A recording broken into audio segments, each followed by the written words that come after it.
D'abord, merci pour vos interventions qui étaient particulièrement intéressantes, avec beaucoup d'esprit. Et finalement, on voit qu'un certain nombre de problématiques que vous évoquez sont celles aussi que l'on voit, nous, à notre niveau, au sein des universités. Une question que j'ai par rapport à ce que vous dites, à savoir en parlant d'égalité territoire et de cet un peu d'empilement de compétences qui existe aussi. Vous avez évoqué cette intervention des métropoles dans le domaine de l'enseignement supérieur qui aujourd'hui n'est pas accordé aux agglos. Et on risque de ce point de vue-là d'arriver à des différences importantes entre universités hors métropole et universités des métropoles. Comment vous voyez les évolutions dans ce cadre ? Bon, je pense que là, c'est du législatif symbolique, c'est-à-dire que nous aurions préféré aligner les statuts. C'est un peu ce qui nous a embêtés, c'est la création, cet affichage législatif du statut de métropole, qui d'ailleurs, si vous faites une analyse juridique, apporte pas énormément de choses. Alors s'il y a quand même des choses sur les SAT, d'ailleurs dans votre domaine, il y a une capacité de plein droit de reprendre certaines compétences du département, notamment en matière de voirie. Mais sinon, c'est un statut qui ressemble quand même pas mal à la communauté urbaine. Bon.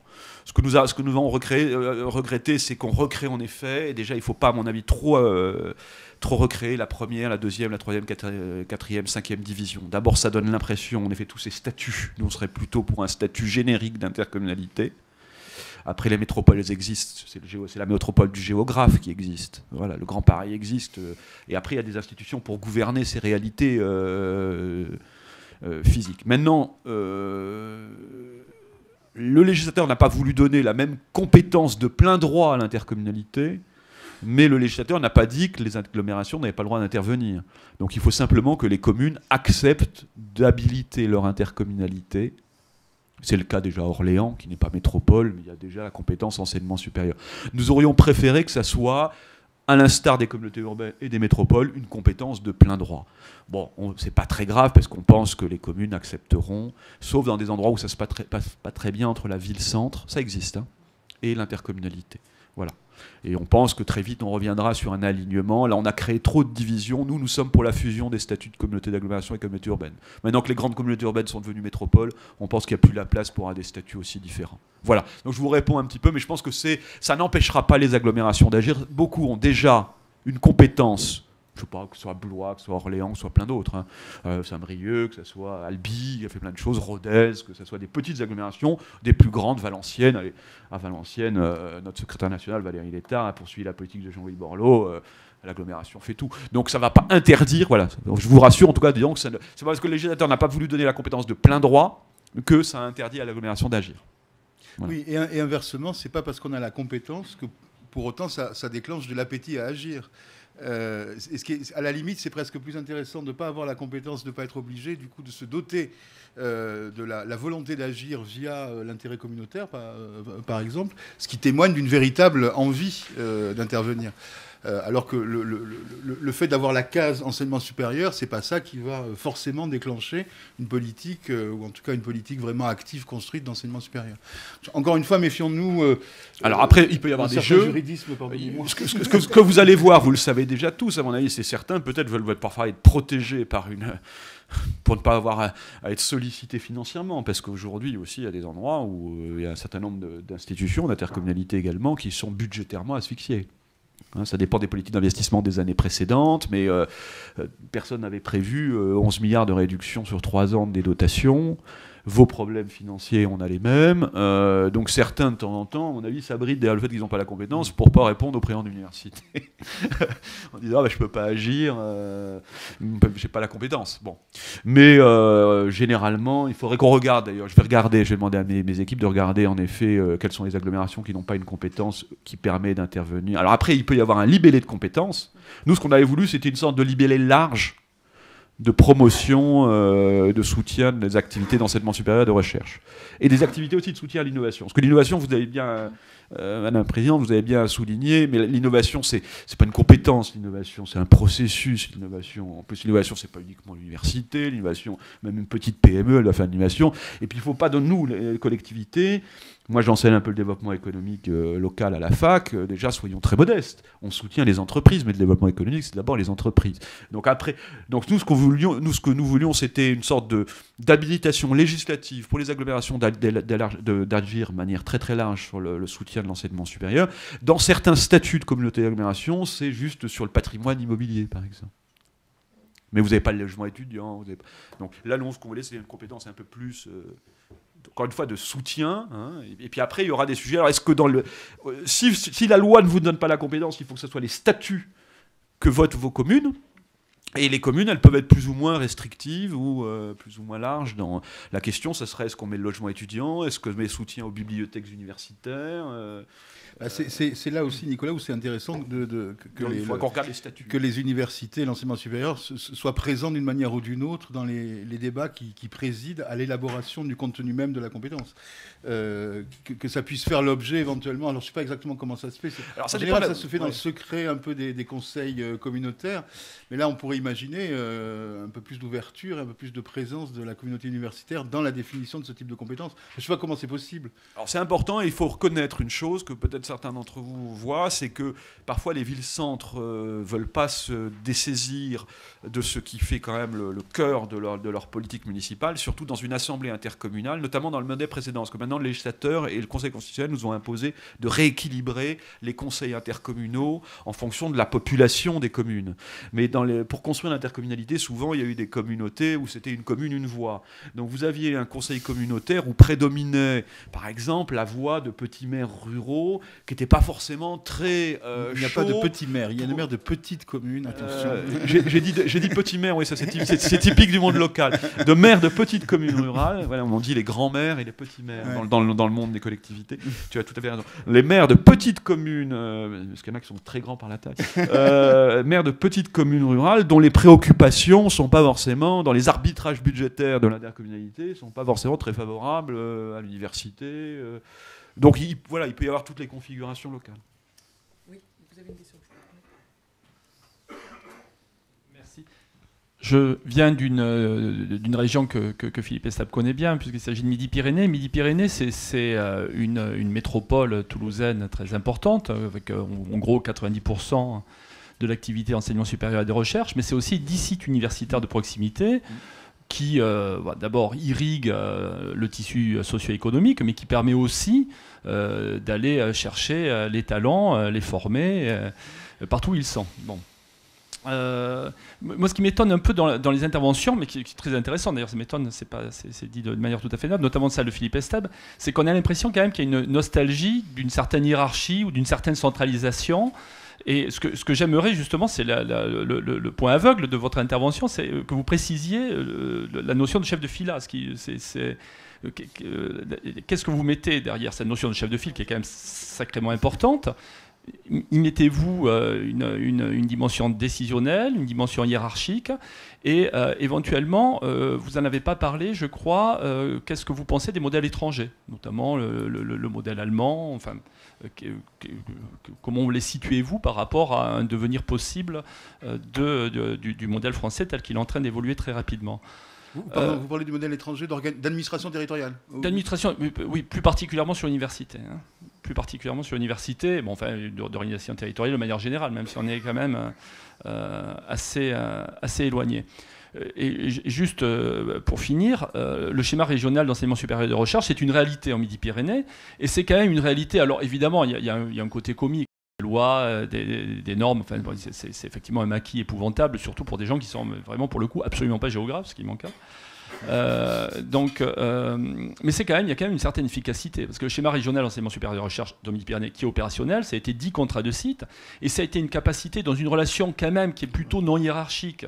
Ça a été une capacité pour la région de mettre autour de la table les collectivités territoriales, les universités, les acteurs socio-économiques, et de hiérarchiser des projets.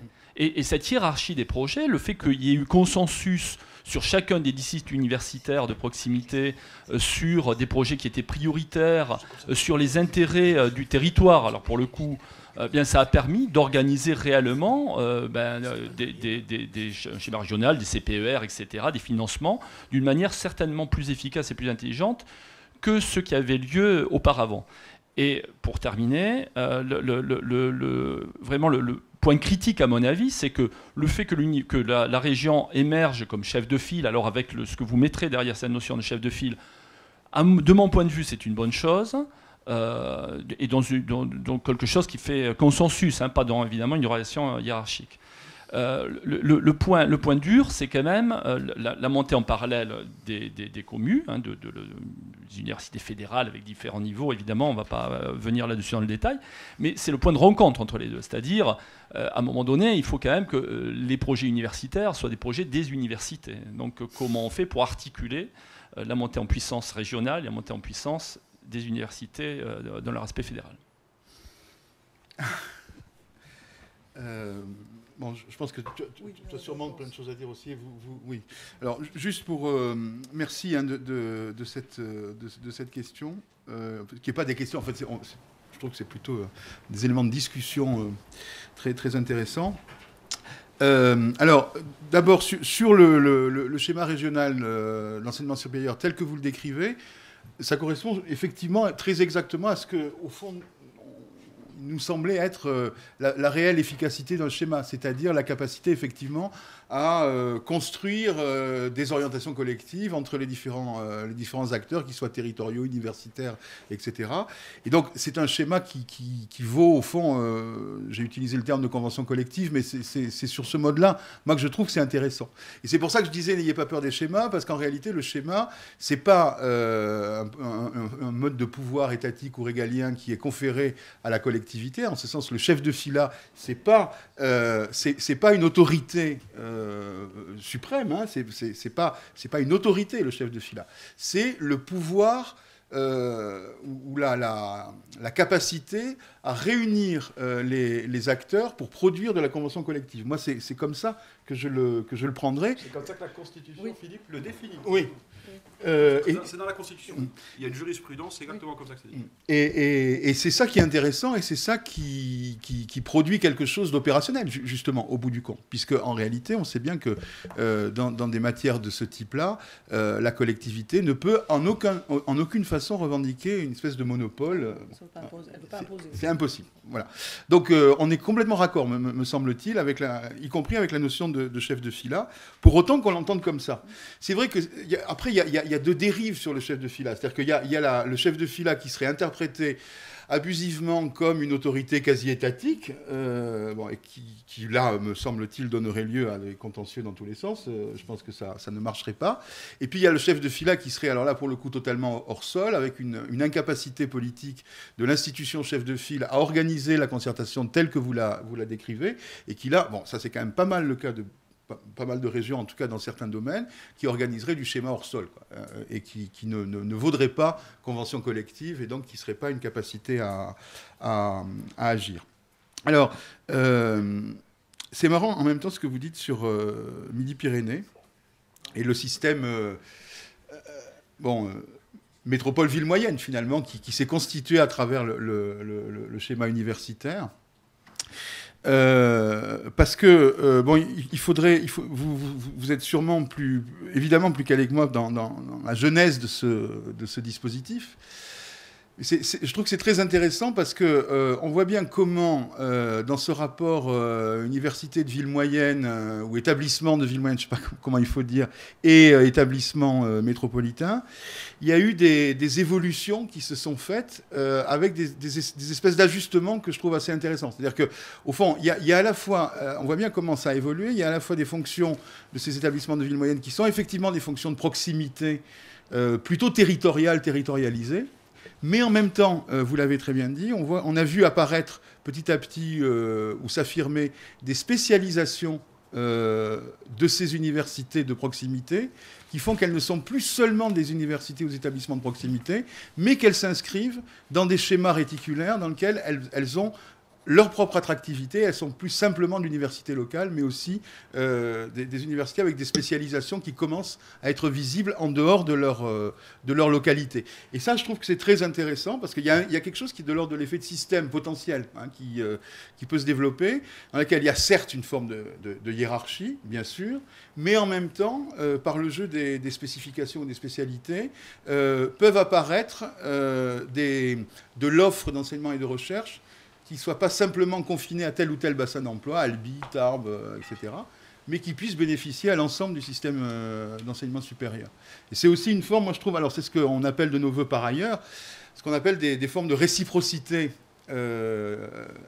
entre territoires ou entre établissements, dans lesquels, bien sûr, il y a de la hiérarchie, mais il y a aussi du flux et de l'échange, et non seulement et des formes de complémentarité qui peuvent composer des offres universitaires et d'enseignement supérieur plus diverses que si elles étaient simplement polarisées dans la ville chef-lieu, par exemple. Mais en même temps, ça n'empêche pas, et donc ça c'est le dernier point sur la question région-commu, c'est un peu ce que vous disiez aussi dans votre papier, c'est que les communes, alors je ne suis pas en Midi-Pyrénées, mais ne respectent pas nécessairement les périmètres académiques, régionaux, etc. Et donc ça, je pense que la bonne gouvernance régionale, c'est aussi la gouvernance régionale qui est capable d'accepter que l'université déborde en permanence des périmètres de la région. Et la bonne gouvernance urbaine, c'est la gouvernance qui accepte effectivement que son périmètre soit débordé en permanence, parce qu'en réalité, c'est l'attractivité du territoire qui se joue à travers la capacité de l'enseignement supérieur de transgresser les périmètres administratifs. C'est de la bonne politique. Oui, mais même si je pense que là, ça ne sera pas simple quand même. Non, non, ça ne sera pas simple parce que sur les réseaux, oui, je pense qu'il faut transgresser. Pour ça, quand on dit les pôles métropolitains, c'est des territoires, non. Pour moi, c'était de la politique de réseau. Oui. Philippe a eu raison de dire que les territoires, les collectivités, en tout cas, ne sont pas prisonnières de leur dedans. Elles ont un dedans à gérer, elles ont un espace de souveraineté où elles lèvent l'impôt, elles ont des obligations vis-à-vis des usagers, hein, des obligations à remplir. On peut pas s'en... Et puis après, il y a le plus dans la collectivité. Et ce plus, c'est un dehors, c'est une capacité à trouver des alliances, etc. Et ça peut être à l'autre bout de l'Europe. Hein. Il y a des programmes européens, et là, il n'y a plus de territoire pertinent, c'est évident. Après, bon, pour gérer l'eau, vous avez une topographie pertinente du bassin hydrographique, avec des obligations de plus en plus fortes pour gérer l'eau, pour collecter les... Donc on a des services publics locaux avec des obligations, des politiques souveraines, puis après on a des politiques d'impulsion, etc., de coopération à tous azimuts. Et ça sera toujours comme ça, je pense. Dans l'intercommunalité, on a une intercommunalité fiscalisée, qui est celle dont je m'occupe, les communautés, mais ça n'empêche pas aussi certaines intercommunalités ou communes d'appartenir à des syndicats techniques. Alors il y en a trop, c'est évident, mais on aura toujours il y aura toujours des dépassements de frontières, etc. Donc mais les communes, maintenant, je pense qu'on passe dans un fédéralisme universitaire, là je vais peut-être faire mon dire, qui fait qu'il y aura des arbitrages budgétaires, etc. Et si on a deux systèmes d'arbitrage lourds, des coopérations transfrontières, je pense qu'on peut en avoir, mais des arbitrages lourds de souveraineté, en quelque sorte, de répartition de moyens, etc., ça risque d'être compliqué. Et d'avoir des communes interrégionales, il faudra voir quand même d'assez près comment ça se passera. Bah, il aurait été utile que l'État s'en préoccupe avant. Oui, bien sûr. Oui. Il s'en était préoccupé, mais le Parlement a dit son mot sur... et à mon avis, il avait raison sur la géographie des nouvelles régions, enfin, plus raison que la première carte, mais ça, c'est un avis particulier qui n'engage que moi. Parce qu'il a essayé d'organiser les régions autour de ces métropoles. Et je pense qu'en effet, la métropole, parce qu'il y a des seuils démographiques qu'on a réinventés, où ça commence, où ça s'arrête, etc. À partir du moment où on est rentré dans cette politique de métropole, il fallait en dire, voilà, on va donner une fonction de locomotive régionale à ces métropoles. Mais ça doit être des têtes de réseau, ça ne doit pas être non plus les lieux de concentration de toutes les ressources. C'est tout le débat que vous allez avoir partout, que vous avez dans le monde universitaire, qu'il y a partout en France. Est-ce que les métropoles vont tout vampiriser ou pas ? Et c'est vrai qu'il y a des centrales, des ministères qui disent si vous n'êtes pas métropole, vous n'avez plus droit à rien. Donc les élus qui ne sont pas métropoles ont quand même quelques raisons de s'en soucier. Et ils seraient quand même... Bon, ça ne veut pas dire qu'il ne faut pas reconnaître le fait métropolitain, mais il faut... voilà, mon ancien président, c'était la question des statuts. Président de la métropole de Rennes, nous avons défendu la politique des métropoles, mais nous avons veillé, nous, à ce que les métropoles prennent conscience de leur responsabilité de locomotive, qu'elles ne se pensent pas comme des isolas, mais comme des fonctions de tête de réseau, d'interface avec le reste de l'économie nationale, l'économie européenne.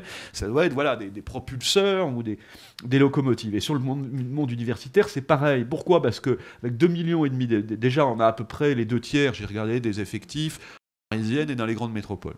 Il reste un gros tiers ailleurs. Bon. Il ne faut pas que peut-être aller, je ne sais pas, après il y a peut-être qualitativement ici ou là des réarbitrages à faire, mais justement l'enjeu du post-bac de toute une génération, plus l'enjeu de la formation continue, il faut que ce soit diffus dans l'ensemble du territoire. On a un territoire qui depuis période gallo-romaine, a organisé autour de petites villes moyennes. On a des réseaux urbains. Et on ne sait pas fermer des villes en France. Les États-Unis ne s'embarrassent pas. Hein. Des villes fantômes, il y en a. Nous, on ne sait pas faire. Donc, moi, je comprends que dans un territoire, tout le monde a envie d'avoir quand même des ressources qualifiantes, etc. Ça ne veut pas dire qu'il faut tout émietter, mais il faut avoir, des ressources de formation post-bac dans l'ensemble du territoire. Et c'est vraiment l'objet de ces arbitrages de niveau intermédiaire, de niveau régional, de travailler nous sur un peu sur la carte, sur les spécifications, sur les premiers cycles, sur les IUT, sur l'évolution des écoles de commerce, en fonction aussi des tissus, des offres d'emploi, etc., des opportunités de stage, des formations en alternance, etc. Donc il faut bien comprendre qu'aujourd'hui, mais ça c'est un peu, moi qui ai été dans l'aménagement du territoire, etc., je crois qu'on ne sortira jamais de ce débat Midi-Pyrénées, quand j'entendais il y a 20 ans, les Midi-Pyrénéens dire c'est Toulouse ou le désert Midi-Pyrénéen. Quand on voit ce que l'aéronautique, ce que le développement toulousain a apporté à l'ensemble de la région, voilà, il y a quand même des jeux gagnants. Bien sûr, il y aura toujours des phénomènes de concurrence, des arbitrages ponctuels qui seront défavorables à l'un ou à l'autre, mais dans l'ensemble, quand même, dans une région qui a une métropole attractive, etc., ça fait du bien autour. Hein. Je voyais Bonne-Carrère, qui est dans mon conseil d'administration, le président de l'agglomération d'Albi, ancien maire d'Albi, disait qu'il profite quand même à plein avec le site albigeois, de la proximité. Et même dans ses implantations universitaires, il serait à 400 km de toute métropole, il n'aurait pas du tout les mêmes opportunités pour s'inscrire dans un système métropolitain d'enseignement supérieur, me semble-t-il. Quand vous parliez de modèle étranger, en fait, vous pensiez à quoi? Parce que tout d'un coup... De mon point de vue, qui n'est absolument pas autorisé. J'ai l'impression qu'on est en train de construire un nouveau modèle en France et que parfois on voit dans des nouveaux modèles qui vont tendanciellement vers un autre modèle étranger qu'on identifie à peu près, on comprend ce que ça va faire. Pour le modèle universitaire, on voit mal, quoi. Il y a pas, voilà. Alors est-ce qu'il y a quelque chose comme ça? Est-ce qu'il y a une convergence ou est-ce qu'on est en train d'inventer quelque chose de complètement neuf? Il n'y a pas de modèle étranger type. Il y a cette question de savoir si on va vers un modèle fédéral en France. Je ne crois pas. On est quand même très très loin d'une fédéralisation de l'État. Parce qu'à ce moment-là, on serait sur sur des régions. Tu as parlé quand même de fédéralisation, de quasi-fédéralisation pour l'université, non? Enfin, c'est pas, non, mais c'est bon. Ça, ouais. Je veux dire, il est polyvalent, polysémique, le mot fédéral. C'est vrai qu'on a des organisations, l'intercommunalité, pour moi, c'est de nature fédérale. Mais où on n'a pas de fédéralisation de l'État en France. Hein, donc les compétences de souveraineté restent monopolisées au niveau national. Bon. L'Allemagne, vous avez une fédéralisation, les Länder sont des États, et la Constitution fait une partition de compétences extrêmement stricte, qui évolue un peu dans le temps, avec des rapports extrêmement compliqués. Et on est très loin d'un modèle de ce type, où les compétences étatiques sont partagées entre deux niveaux. Donc l'État en France reste un niveau qui a une compétence sur tout, légifère sur tout. Dans les États fédéraux, si l'État fédéral n'a pas la compétence, il ne peut même pas légiférer sur la matière. Hein. C'est le propre de l'État fédéré. Donc je pense qu'on ne va pas du tout vers un modèle... on va des formes de fédéralisation du niveau municipal, entre communes et intercommunalités. On a des formes fédérales d'organisation du monde universitaire avec les communes, etc. Mais notre État, les fonctions de souveraineté et législative ne sont pas en voie de fédéralisation. Oui, je suis assez d'accord. C'est ce qui rend compliqué l'évolution de nos modes. En Espagne et en Italie, on est dans des hybrides où ils sont pas loin à certains égards d'une compétence législative régionale. Je pense qu'on en est très très loin en France. Après, il y a des héritages historiques. Enfin, pour avoir un peu travaillé sur la ville industrielle allemande, enfin le modèle de la ville industrielle allemande, c'est quelque chose là pour le coup qui est très spécifique, qui n'est pas lié véritablement à une forme d'organisation politique, mais c'est des figures de coalition extrêmement fortes entre le monde économique, le monde universitaire, le monde politique, qui fabriquent des espèces de collectifs dont on n'a pas complètement l'équivalent en France, par exemple. Hein. Bon, ce qui fait que du coup, il y a des figures, des formes disons de cogestion, c'est peut-être pas le bon terme, enfin disons de capacité à fabriquer des accords entre les différentes parties qui procèdent d'une culture, et je pense que d'une culture ancienne. Je pense que dans certaines villes italiennes, c'est un peu comme ça aussi que ça fonctionne, quoi. Moi, je pense que je crois beaucoup à ces cultures politiques historiques, et notamment les cultures civiques, Ça, je pense que c'est quelque chose qu'on n'a pas en France au même degré que ce qu'on peut trouver en Allemagne, en Italie, ou même dans certaines villes anglaises. C'est-à-dire cette idée que le pouvoir territorial est un pouvoir en fait partagé un pouvoir de coalition finalement entre différents groupes dans lesquels notamment l'université joue un rôle qui est présent. En France, nous avons une tradition dans laquelle finalement, jusqu'à une période récente, on a fait un peu de mimétisme étatique quand même d'une certaine façon. Avec une forme de monopole de la politique et du pouvoir accordé aux collectivités territoriales.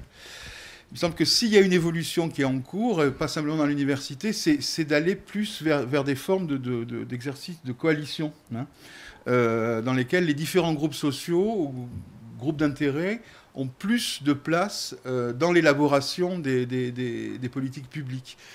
C'est un peu pour moi l'intérêt et le sens des schémas. Si les schémas ont un sens, c'est d'aller vers, alors non pas du fédéralisme, mais des régimes de coalition. Je ne sais pas très bien comment préciser ouais.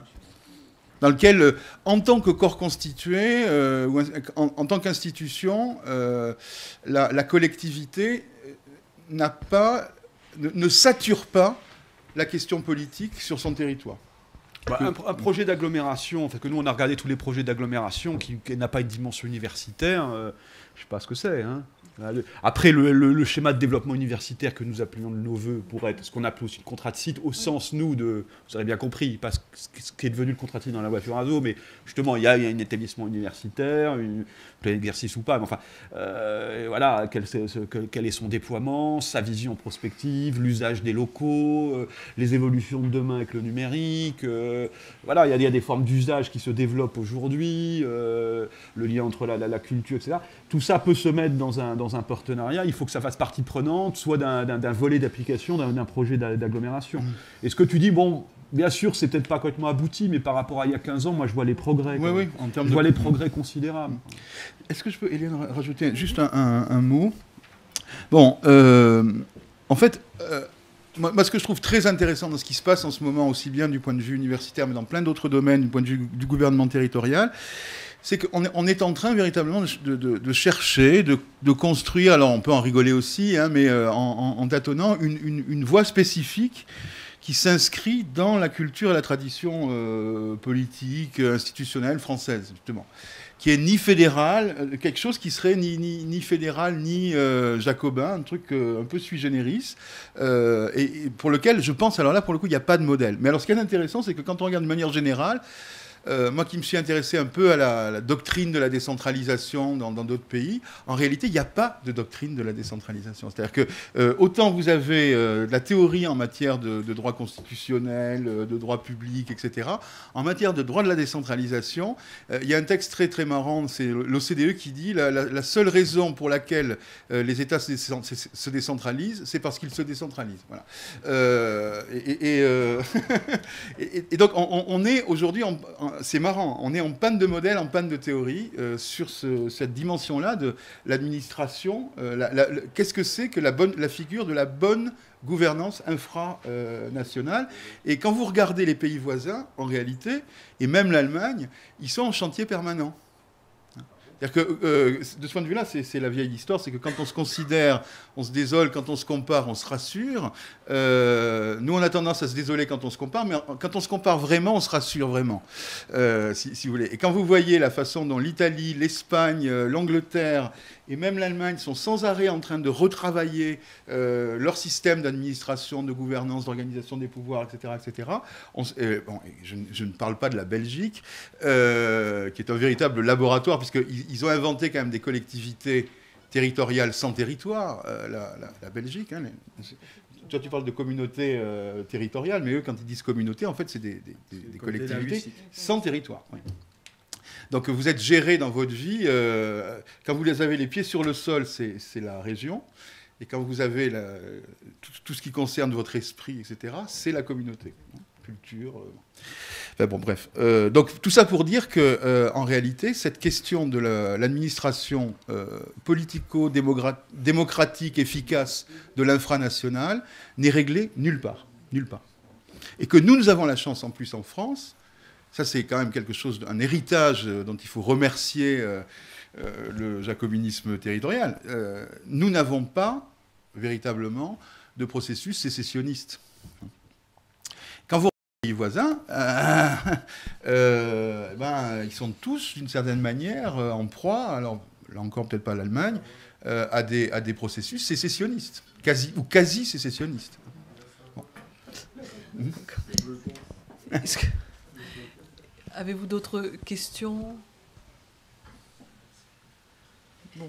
On va arriver à la fin de la séance. Je voudrais simplement donc d'abord vous remercier évidemment et puis peut-être faire un ou deux points très rapides sur ce que vous avez indiqué, sur les éléments importants. Je crois qu'effectivement la redistribution finalement un petit peu des rôles et la mise en cohérence des interventions à la fois alors de l'État en matière d'enseignement supérieur et de la recherche évidemment, mais aussi donc de la région et des intercommunalités au sens très large du terme, avec principalement le rôle des métropoles, mais pas seulement, avec une redistribution des rôles qui peut être plus claire, donc entre la région, la grande région plutôt au titre du développement économique, aménagement, attractivité du territoire, etc., et les intercommunalités, villes, métropolitaines, etc., plutôt sur des aspects liés aux enjeux patrimoniaux, à la vie étudiante, à la culture, à la mobilité, à la desserte, au logement étudiant, etc. Donc des répartitions de rôles qui peuvent être cohérentes et qui peuvent permettre aussi, donc, sur